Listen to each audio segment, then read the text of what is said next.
iniciando aí mais uma aulinha sobre obtenção e utilização de energia. Nessa aula a gente vai dar continuidade sobre tudo aquilo que a gente já vem discutindo nas aulas anteriores aí, sobre a questão da composição dos nutrientes. E aí nessa aula a gente vai dar esse pontapé inicial falando sobre a questão dos nutrientes. Tudo bem? Então vamos dar continuidade aí. Muito conteúdo, muita coisa para a gente discutir, então vamos nessa.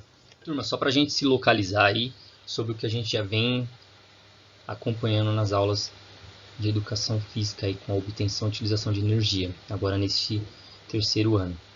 Bem, a gente analisou aí o contexto histórico da fisiologia, que é a maneira como a gente estuda internamente as reações químicas, bioquímicas dentro do organismo. A gente também teve a oportunidade de analisar um pouco dos átomos como os blocos formadores na natureza, e agora a gente está acompanhando a questão da nutrição, a composição química dos alimentos, para que a gente possa entender esse processo que ocorre dentro do nosso organismo, as questões fisiológicas, essas transformações. Aí a gente vai abordar um pouquinho dessas questões sobre macronutrientes, micronutrientes, carboidratos, lipídios, proteínas e a quilocaloria, que é o valor energético de cada alimento. Tudo bem? Então, só para a gente se organizar aí e se localizar quanto aos conteúdos sendo discutidos, né? Bom, galera, e a nutrição? A nutrição ela é de extrema importância para que a gente possa entender os valores nutricionais, energéticos de cada alimento. Então, é o estudo dos nutrientes e a sua digestão, absorção, metabolismo, a interação dos armazenamentos, excreção, suprimento e ingestão das substâncias necessárias para o metabolismo do corpo. As substâncias são divididas em 3 tipos, que contêm energia, as que liberam energia e as substâncias de construção.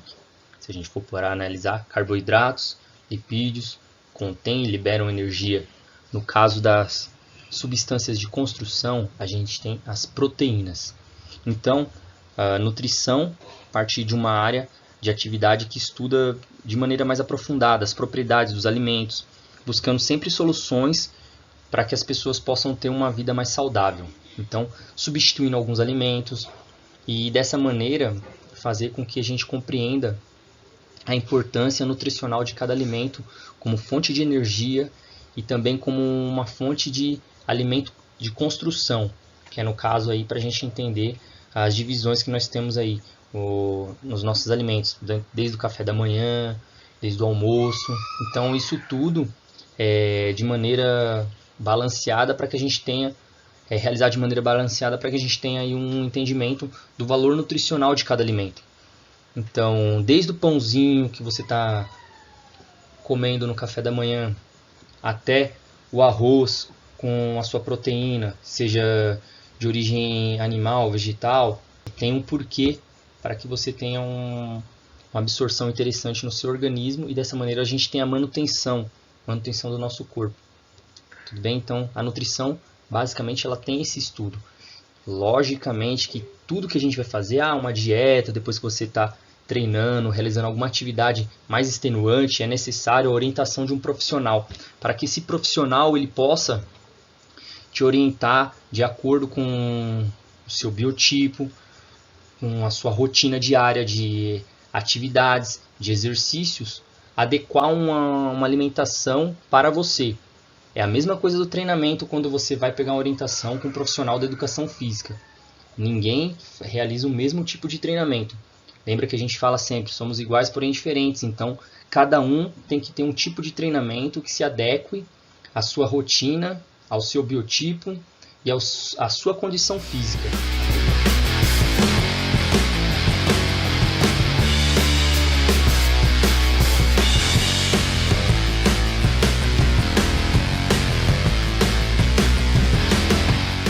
A gente está falando de atleta de alta performance, né? Ele normalmente está acostumado a uma rotina de treino diária, né? Jogos frequentes e uma demanda energética muito grande nesse período. Quando o atleta está de férias, né, muitos deles acabam usando para realmente relaxar, porque ele sabe que vem a pré-temporada, vem todo um ano de novo de jogos, então esse atleta acaba dando uma relaxada, mais que merecido. Então ele acaba ganhando às vezes um pouco mais de percentual de gordura, perdendo um pouco de massa muscular. E quando ele vem aqui para o CT, né, no caso para a pré-temporada, em equipe nós acabamos fazendo todo um planejamento para ele, né, de atividade física, de treino, alimentação, suplementação, né, para que ele consiga encontrar a alta performance novamente, né, e voltar a um ano de jogos normais. Então você está aqui numa rotina que desse tempo todo de pré-temporada faz com que o atleta realmente entenda que ele está se preparando para algo muito maior, né? Que é para toda a temporada de todo o ano que ele vai pegar pela frente.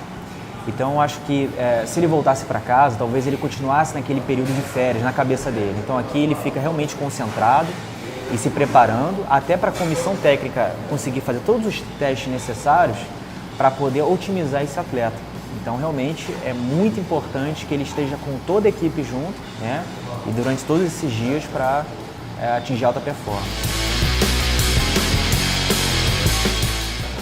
O que a gente acaba adaptando as refeições dependendo do tipo de treino que ele vai ter.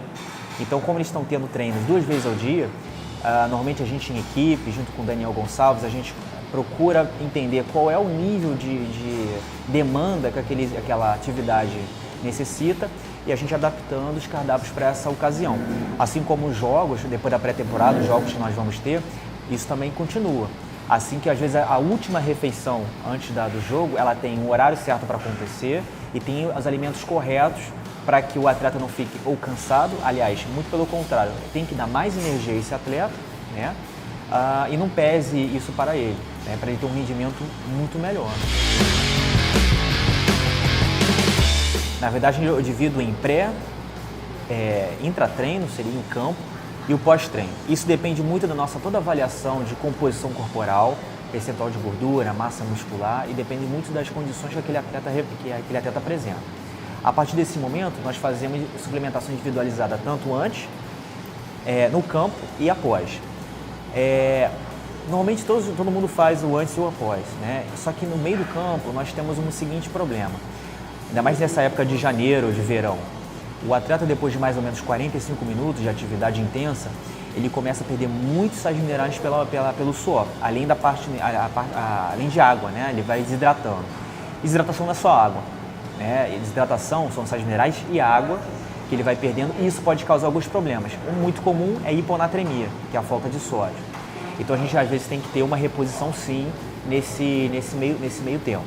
A nossa situação que a gente também gostaria, né, a gente está tentando fazer, é adaptar isso também para os jogos, levar essa suplementação e a gente com, por exemplo, os energéticos também para poder ajudar. Então, a gente agora com uma suplementação mais individualizada, com essa intervenção no meio do intervalo dos jogos, né? E eu acho que também muito importante é esse contato, o mais importante, que eu acho que todos nós aqui no Flamengo, não só a nutrição com os jogadores, mas toda a equipe, nós tentamos buscar. A gente se manter como equipe, né? Ter essa conversa entre todo o departamento, assim trazer também o jogador, entender toda a importância que aquele trabalho é feito para ele e ele comprar a ideia, e não impor a ideia. É isso que a gente tenta planejar isso daqui para frente. Na nutrição, lógico, ajeitar sempre uma coisinha aqui, mas sempre tentar aliar a nutrição esportiva para alta performance, né? Que é algo que talvez os clubes não estão tão acostumados e tal, a gente tenta buscar. Por isso que eu sempre proponho de eu participar de todos os jogos, estar presente, aconselhá-los e fazer com que a performance seja sempre de alto nível.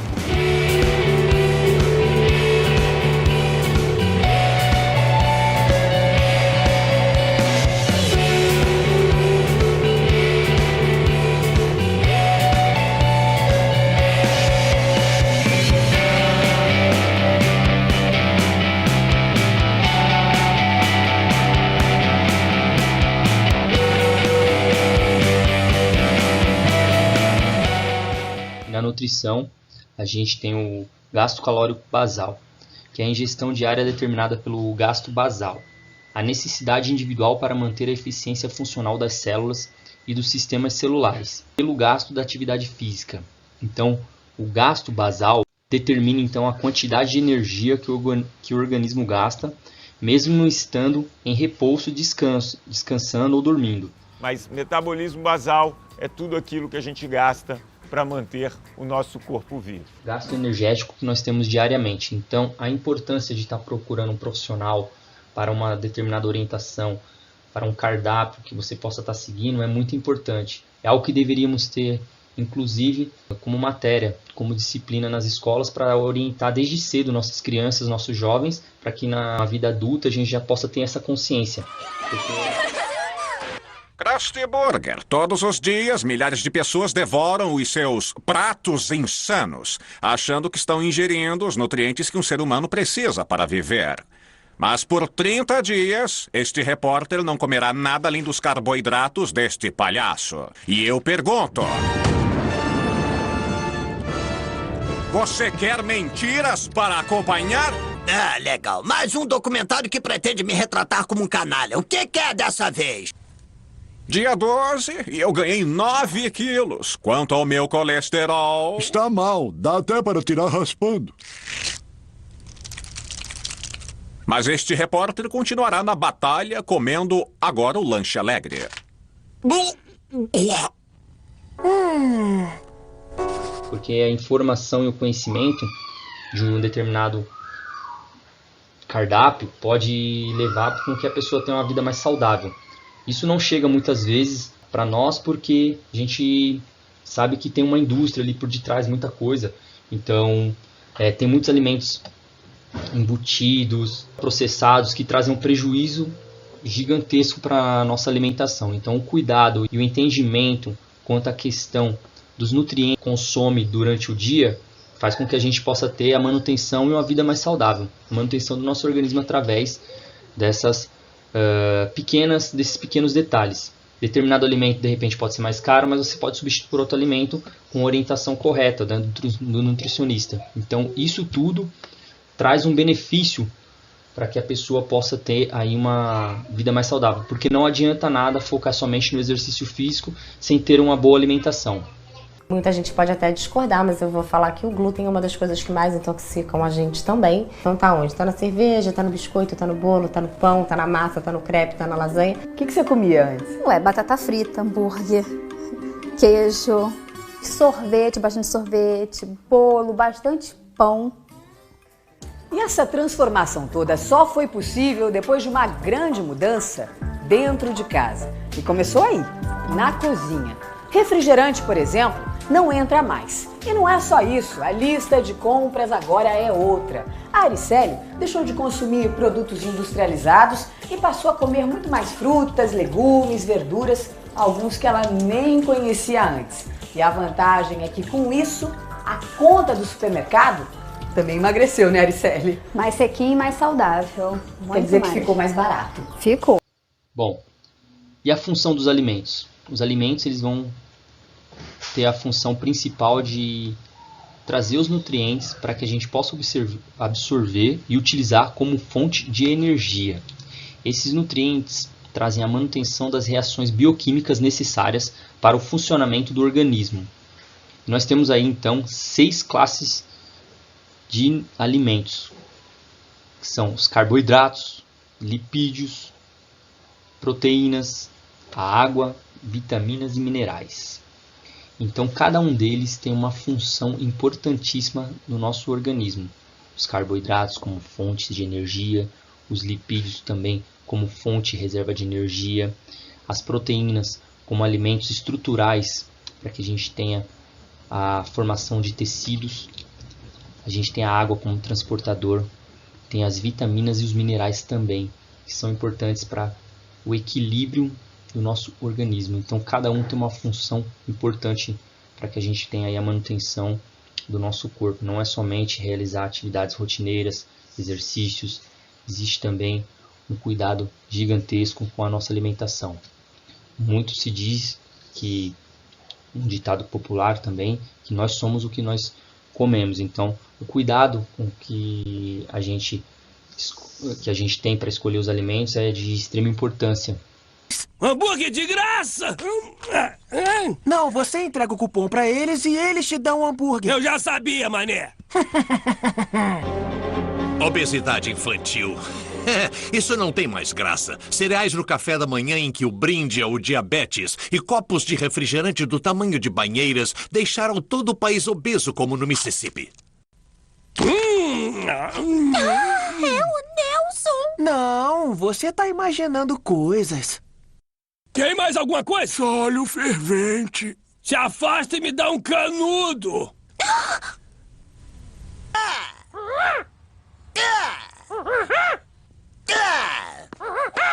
O quê? Krusty, esse jovem que já foi um vibrante valentão não viverá pra buscar seus filhos na escola porque ele tem se alimentado só na sua lanchonete. Ah, moleque. Tem batata aí? Eu só preciso de 2. Não é minha responsabilidade. Ele não precisava pedir só porcaria. Nós temos iogurte e salada no cardápio. Vocês servem mesmo essas coisas? Não. Tá legal. Garoto, pra compensar, eu vou lhe apresentar meu personal trainer. Billy, deixa este moleque aqui em forma de super-herói. Hugh Jackman, o Wolverine. Não sou feito de grana. Alicia Silverstone, a Batgirl. Ele já tá assim. Aí, Candilho.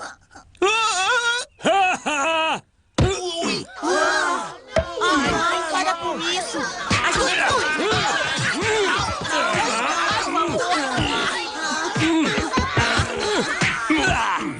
Eu administro com este nariz.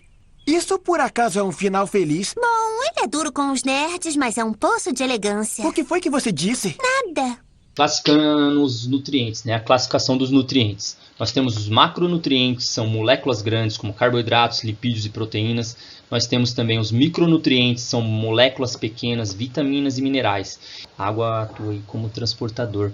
Então, classificação desses nutrientes para a gente entender como funciona a absorção de energia do nosso organismo é importantíssima.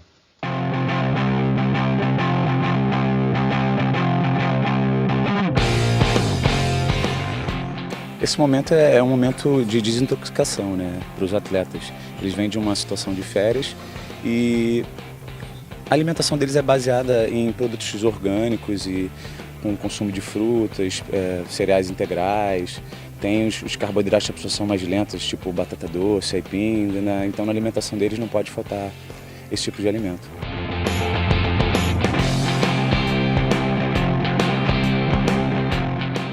Olha, não é diferente de uma pessoa normal que o atleta vai consumir.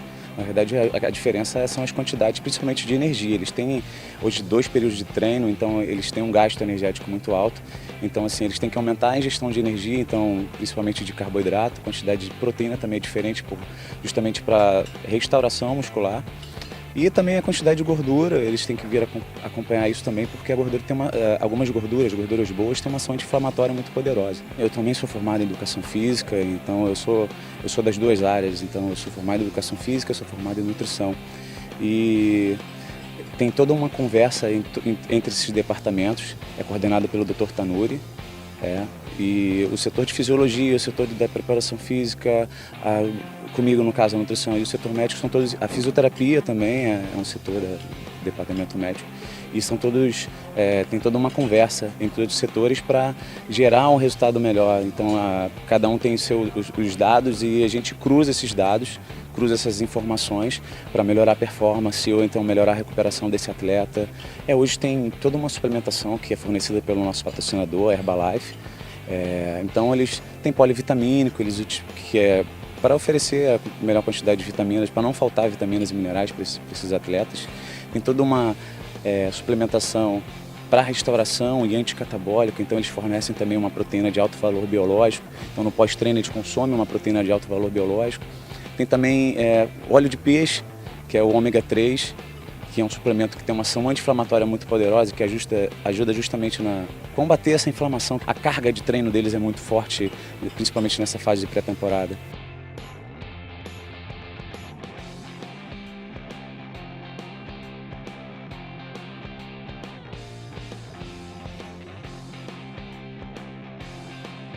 E eu explico para todos eles que dieta é rotina, e essa rotina que vai trazer como efeito colateral a performance. enfim, e não tem como eles não associarem uma boa alimentação para não só aumentar a performance, como também acelerar o processo de recuperação dessa rotina de treino.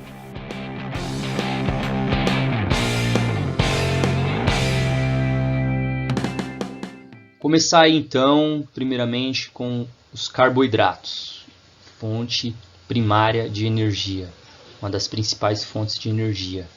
Se a gente for analisar, a gente encontra o carboidrato, farinha e seus derivados, como pão, macarrão. A gente também tem em alguns tubérculos como batata, mandioca, inhame. Então, o carboidrato funciona principalmente aí como fonte de energia. Bom, e para formar uma molécula de carboidrato, como nós temos aqui, átomos de carbono, hidrogênio e oxigênio se combinam para formar uma molécula de carboidrato. Os carboidratos, em geral, são classificados como monossacarídeos, que representam uma unidade básica dos carboidratos, sendo que existem mais de 200 monossacarídeos na natureza, classificados pelo número de átomos no seu anel.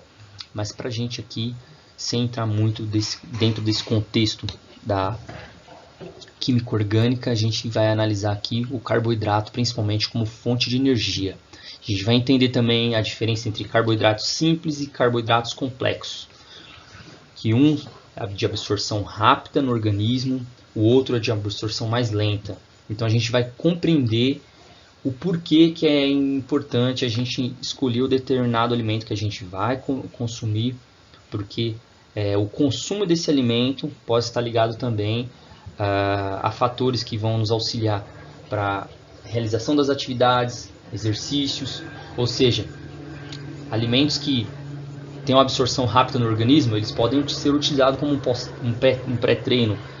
Alimentos que são utilizados aí como pós-treino pode entrar em um carboidrato de absorção lenta, né? Quais são os tipos de carboidratos que a gente tem? Basicamente, existem dois tipos de carboidrato. Os carboidratos simples e os carboidratos complexos. Os carboidratos simples, como o próprio nome diz, ele é simples, ele é fácil de ser digerido. Comeu, absorveu, questão de 10, 15 minutinhos, você já está absorvendo, já está utilizando esse carboidrato como fonte de energia. Complexos são carboidratos que demoram um pouco mais para você fazer essa digestão, são carboidratos que saciam mais, são carboidratos que possuem mais fibras insolúveis. Até demora mais para cozinhar, inclusive. Demora muito mais para cozinhar e normalmente é aquele carboidrato que a criança gosta menos, que é mais difícil de fazer o seu filho comer. Torce o nariz. Todo mundo, é aquele verdinho, não, verde não, tô na fase do verde não.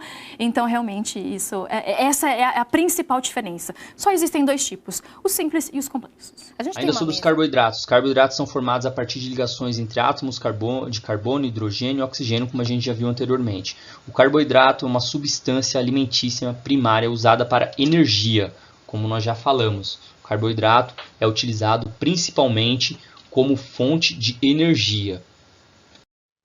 Agora sobre os carboidratos complexos. Bom, os carboidratos complexos têm a digestão e absorção lenta pelo organismo, ocasionando um aumento pequeno e gradual da glicemia.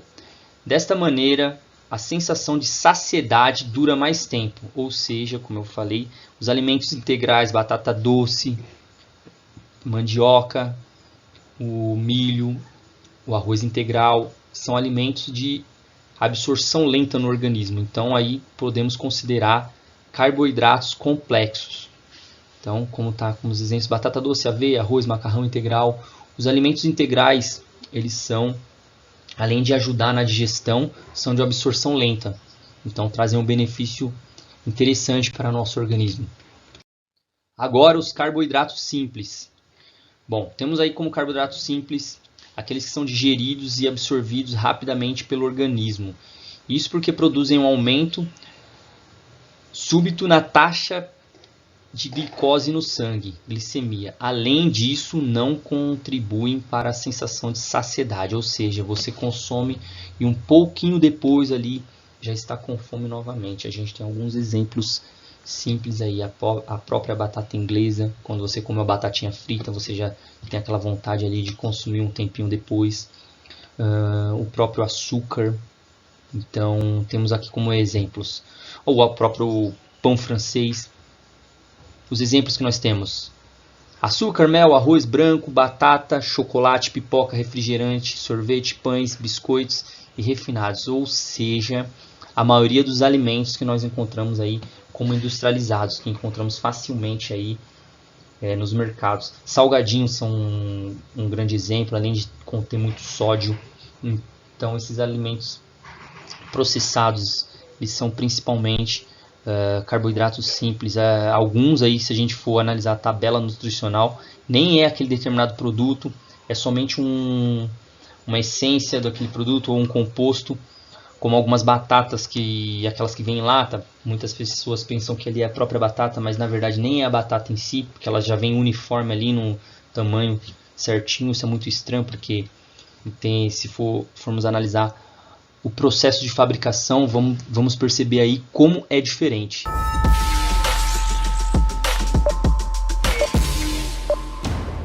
Beleza, eu comprei isso aqui porque eu tenho certeza que é uma das suas coisas preferidas. Paguei mais de $100. $100? É, por um único item. Você comprou Pringles pra mim? Ah, cara! É um dos meus salgadinhos preferidos. É a batata mais perfeita do mundo. Me disseram que é de 1979. Bom, com certeza é de antes de 79, porque em 79 eles mudaram a fonte aqui do Pringles. Eles trocaram o E minúsculo por um E maiúsculo. E agora também tem um ponto em cima do I de Pringles em formato de chip de batata. Não é um chip de batata. Não, é um crisp de batata. Pringles, tecnicamente, não são chips de batata. E não são desde que a norma do FDA de 75 a impediu de ser classificada dessa forma. Alguns anos antes, outro fabricante de salgadinhos reclamou que a Pringles não atende à definição de chip de batata. E na época, era uma fatia fina de batata crua que era frita. Em vez disso, as batatas Pringles são desidratadas, transformadas em purê, depois prensadas e fritas. O FDA determinou que eles precisavam indicar no rótulo que eram chips de batata feitos de batata desidratada. Mas isso talvez fosse uma explicação muito longa, porque a Pringles acabou adotando a expressão crisps de batata, o que fica escondido bem na cara, nas latas, desde o fim dos anos 70. Então é sempre importante termos cuidado com a escolha dos alimentos. Devemos aí prestar atenção nos alimentos que são mais saudáveis para o nosso organismo. Se comermos aí um sorvete ou apenas um pacote de batata frita, seja um pacote de bolacha recheada, vamos perceber que logo um tempinho depois a gente vai estar com fome novamente. Esses alimentos, o problema é o consumo exacerbado. Então o exagero, pessoal, o cuidado é com o exagero. O consumo exacerbado desses alimentos que trazem um prejuízo. Uma vez ou outra numa festa, um fim de semana, não tem problema. Agora, quando faz parte da rotina do dia a dia, aí sim temos que ter alguns cuidados. Então, sempre optem pelos alimentos integrais, frutas, legumes, tubérculos como batata. Então, a ideia é que a gente possa escolher esses alimentos por serem alimentos que trazem um valor nutricional mais interessante para o nosso organismo. Então, o cuidado na escolha para os alimentos diários é importante, tá bom? Então, muito cuidado nessa questão. Famosos carboidratos. Os famosos. Doutor Roberto, eu não vou nem te pedir uma introdução, nós vamos direto para as perguntas que elas respondem tudo. Vamos lá? Vamos lá. Primeira pergunta na tela, olha lá. Carboidrato engorda? O que você vai dizer sobre isso? É a dúvida de todo mundo, né? Aí vai depender da quantidade. Primeiro, para quem está em casa entender, onde estão os carboidratos, né? Para pelo menos começar a ficar mais fácil. O carboidrato, a gente considera um alimento carboidrato quando ele tem uma quantidade em relação a proteína e gordura. Na verdade, os alimentos são compostos de um pouquinho de cada coisa, Carol. Você fala, tem proteína no alface? Tem. Só que é uma quantidade tão baixa que a nutrição classifica qual é a maior quantidade de qual macronutriente ele tem para classificá-lo. Então, carboidrato, a gente chama de carboidrato. Grupo, legumes e verduras são carboidratos. Cenoura, alface, brócolis, pepino, berinjela. No grupo frutas, a gente tem os carboidratos também. A gente tem carboidrato no grupo das leguminosas, feijão, ervilha, grão de bico, soja, uma quantidade pequena, tá? Porque é uma fonte proteica vegetal também muito boa. A gente tem o carboidrato no grupo cereais, arroz, aveia, milho, batata, mandioca, inhame. Então, todos os cereais que derivam as suas farinhas também são carboidratos. Certo. Né? E a gente tem o carboidrato no açúcar, que é o grupo açúcares e doces. É o açúcar refinado, aí vem tudo que deriva do açúcar. Tá. Né? Aí também temos refrigerante, temos o álcool, como também classificação de carboidrato. Certo. Então tá, carboidrato engorda. Qual você está comendo e qual quantidade, Carol? Então, os carboidratos que a gente pode comer com mais liberdade, que tem um valor calórico baixo, uma carga de glicose mais baixa, são legumes e verduras, né? As leguminosas, feijão, ervilha, grão de bico, soja, que tem carboidrato, mas uma quantidade baixa, né? Que é uma carga glicêmica baixa. E os cereais na forma integral, seja o arroz ou o trigo, as massas, esses a gente tem que moderar, Carol. Então, a moderação vem já no grupo cereais, porque eles têm um valor calórico que não é tão bobo assim. Então, se eu exagero na tapioca, se eu exagero no arroz, se eu exagero na aveia, se eu exagero no milho, na mandioca, na batata, eu passo a ter uma sobra de calorias e eu posso engordar sim. Certo. O que mais engorda seria o açúcar, que tem uma quantidade calórica enorme, e seus derivados, os doces, os sucos de frutas em quantidades muito concentradas, tem que tomar cuidado. Que tem muita frutose. Muita frutose, o refrigerante também tradicional tem. Esses são os que a gente tem que tomar um pouco mais de cuidado, que eu diria, evite esses, modere nos cereais e coma com mais liberdade legumes e verduras. Frutas também vão falar um pouquinho, porque até 2 por dia ainda vai. Comer uma dúzia de frutas por dia já não é tão legal. Que era o recomendado há não faz muito tempo, né? Comer até 5 porções de frutas. Hoje a gente tem que entender que nem sempre é necessário. Aí depende assim, eu sou sedentário ou eu sou ativo? Né? Porque carboidrato dá energia, Carol. O quanto comer para não engordar é o quanto eu gasto. Então uma média é sedentários não devem ingerir uma média, isso é uma conta feita por nutricionistas ou médicos, 5 gramas por quilo de peso. Tá. É a quantidade de carboidrato recomendada para um sedentário. Um ativo, né, um atleta, pode chegar até 8 a 9 gramas por quilo de peso. Perfeito. Então, se eu der 9 gramas para quem é sedentário por quilo de peso, ele engorda. Vai engordar. Então, depende da quantidade. A resposta é sim e não, depende de qual e qual quantidade. E qual quantidade, mas exatamente. Entendemos. Mas se comer uma quantidade correta, não engorda. Sabemos então que o carboidrato é de extrema importância para a manutenção do nosso organismo, porque funciona como energia. Então é o combustível do nosso organismo, do nosso corpo. E qual o papel principal no organismo? Os carboidratos desempenham importantes funções relacionadas ao metabolismo energético e ao desempenho nos exercícios. Fonte de energia, geralmente encontrados em frutas, cereais, pães, vegetais, grãos, mel, leite, legumes. Os carboidratos funcionam principalmente como combustível energético, particularmente durante o exercício, mas nas atividades rotineiras do dia a dia, onde a gente tem um gasto calórico, um gasto energético produzido através dos músculos estriados esqueléticos. Então, não somente o exercício físico, as atividades rotineiras do dia a dia, caminhar, fazer uma atividade doméstica, isso tudo requer um gasto calórico. Então, os carboidratos têm essa função também. Então, não podemos abdicar, deixar de comer esse tipo de alimento, porque ele serve como principal fonte de energia para o nosso corpo.